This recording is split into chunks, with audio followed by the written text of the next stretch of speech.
Such a desperate cry. What did the child do to anyone? He wasn't even a soldier. How the child wept and cried. He was led from the school, led to the bridge. And from the bridge they were shot, so they fell in the water. They had no mercy. It was horrible. It was a horrible feeling. You can never forget it.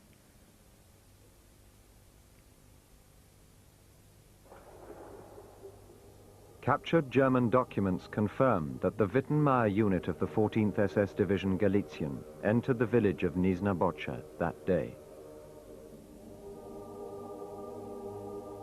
The documents say, the Ukrainian volunteers of the 14th SS Division engaged in the battle fought excellently.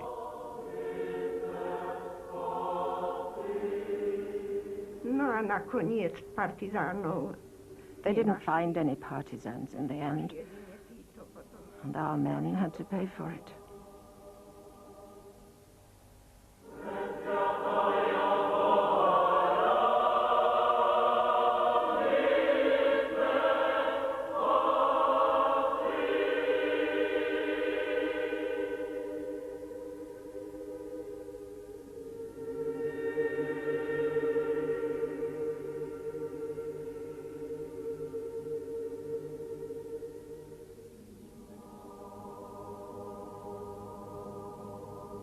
The Slovak uprising was recognized and aided by all of the Allies fighting Hitler.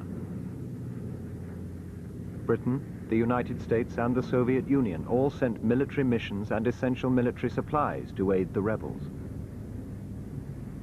And Allied aircrew who had crash-landed or who had been shot down over Nazi-occupied Europe were airlifted out of the country. But like the partisans, the downed Allied airmen were also hunted by the German forces, including the Galicia Division. I have had testimony of a number of veterans who encountered Allied flyers during the operations. Allied flyers were captured by the division or by divisional personnel. They were taken prisoner, they weren't maltreated by the Ukrainians, and they were passed to the military police unit attached to the division. Whether they were shot or not, I don't know. I think it would be a mistake to make a blanket accusation against every man in the Galician division. I think many of those who entered its ranks when it was first raised were anti-Russian, anti-Bolshevik idealists. But as the division lost men in combat, replacements came from very different sources. Ukrainian collaborationist police units, guard units that have been guarding ghettos, labor camps. The Ukrainian division, by the end of the war, had become a rallying ground for all sorts of Ukrainian nationalists, fanatical pro-Nazis, as well as honest anti-Soviet fighters. One of the collaborationist units which later joined the Galicia Division was the Ukrainian Self-Defense Legion. In 1968, Polish prosecutors began an investigation into the Ukrainian Self-Defense Legion and into one of its leading members, Theodor Duck. Duck was eventually sentenced to 25 years imprisonment for his activities with the Legion during the war. I started an investigation to see what Duck had actually done. I proved beyond doubt that he had committed murders. He had murdered about 25 people or thereabouts. He murdered Ukrainians, he murdered Poles, he murdered his own acquaintances.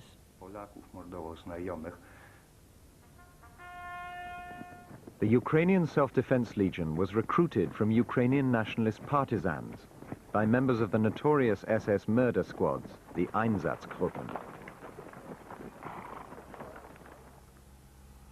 In the summer of 1944, the unit was crossing the Lublin region of southern Poland when their commander, SS Captain Siegfried Asmus, was shot and killed.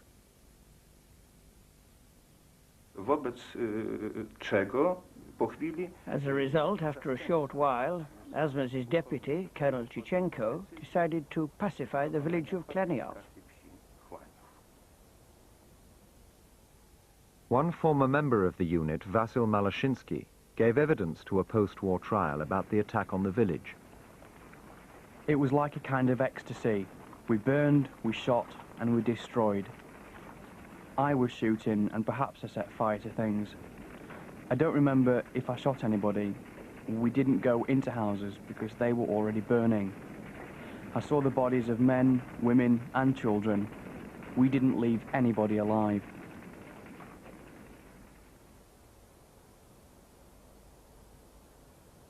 44 civilians, mainly old people and children, fell victim to the Legion in Klaniov that day. Some were just 3 years old. After the murders in Klaniov, DAK's unit went on to kill another 105 people in the village of Skaldmierz. Partisan warfare by its very nature means that civilians can find themselves in an active role, as the Americans found out to their great cost in Vietnam. They can also be innocent bystanders. They can be innocent bystanders. Who's to say which they are in the heat of the moment? Are there people from the Self-Defense Legion still in Britain today? Yes. There are people from the Self-Defense Legion living in Britain today. It is beyond dispute that it was involved in the pacification of Klaniov. It is beyond dispute that it was involved in the pacification of Skaldmierz. And it is in no doubt whatsoever that the Ukrainian Self-Defense Legion took part in suppressing the Warsaw Uprising. This is obvious, beyond any dispute.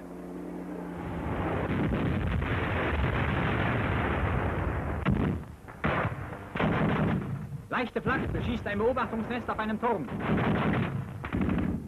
It was a ferocious, merciless conflict.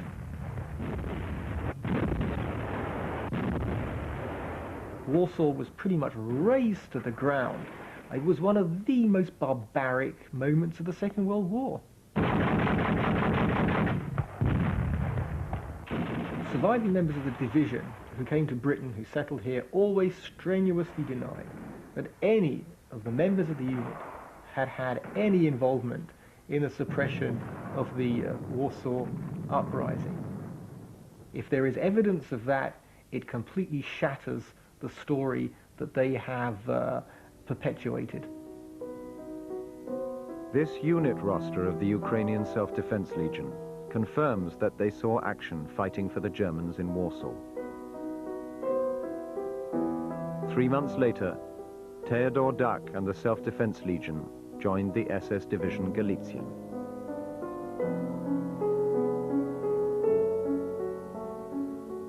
In 1945, they surrendered to the British Army in Austria.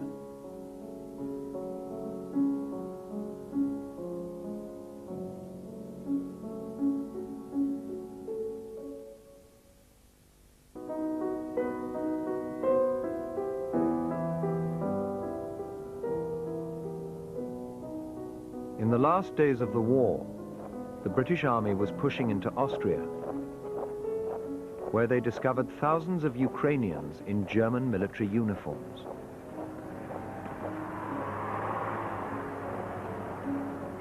We had the shambles of various nationalities. We were tired. We wanted to get rid of the buggers, you see, and go home. In 1945, Dennis Hills was a major in the British Army. The job of the army was to clear the place, get rid of the rubbish. They simply gave these men marching orders. They said, head southwards towards Italy and someone will take care of you when you arrive. And that's exactly what the division did. They just trundled off south towards Italy.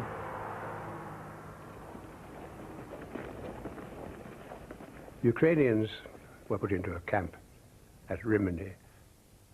There were escapes. In fact, the guarding was very poor in those days. The SS used to run away, and it was slack.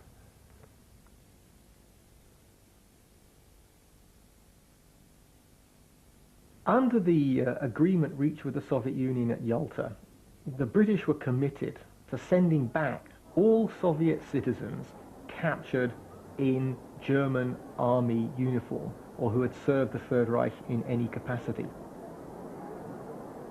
But the problem was in determining precisely where the men came from.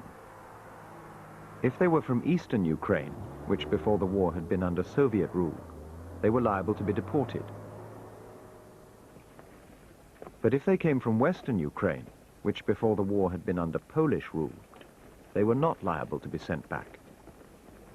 My job was to find out more or less who the hell they were. I found a lot came from Soviet Ukraine. When I made my report, I made it clear that these fellows should be given the benefit of the doubt.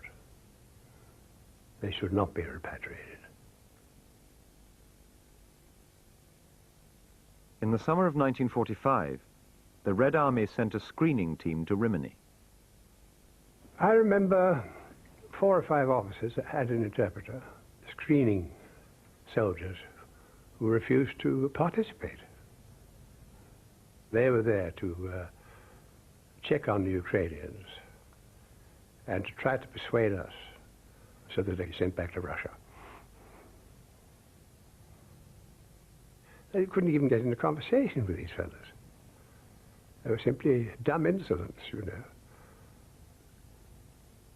The question of war criminals did arise, and the Soviet military mission did give us a few names. And these names were handed in to one of our captains, and I think he looked at them and threw them in a waste paper basket. Propaganda. You can't believe all this rotten nonsense. But 2 years later, the British decided to check for themselves if there were war criminals in the camp. They sent a screening mission led by Brigadier Fitzroy MacLean. It became quite clear to me that this was a hopeless proposition. We were not qualified to screen Ukrainians. We didn't have the necessary language experts or anything like that. It was very difficult for MacLean, in the absence of any personal documentation, army paybooks, etc., to work out just who these men were, where they'd come from, what units they'd served with. He basically had to accept whatever it was that they told him. The Ukrainians told MacLean that the division had only been formed in September 1944 and had been occupied with training and guard duties. They told him that they did not commit a single crime during the entire war. He made it quite clear to Whitehall that his report was not watertight, and he had suspicions about them. I think it was fairly clear that quite a number of them must have been in the SS as part of a Ukrainian SS division. So there was every probability that there were war criminals amongst them. MacLean was very honest. He said he didn't have the time or the resources to do a thorough screening, and he thought they should be screened later on, which meant being screened in England. Did that happen? No. In London, civil servants were divided. Eventually, it was the Prime Minister Clement Attlee who decided to let all 8,000 men of the Ukrainian SS division into Britain. It was unprecedented for such a large number of men to be brought into the United Kingdom without going through any of the normal channels. The news leaked out that a division of Ukrainian soldiers who fought for the Germans was arriving in England. Questions were asked in Parliament that men who'd been involved in war crimes were now being housed in camps in Britain without apparently having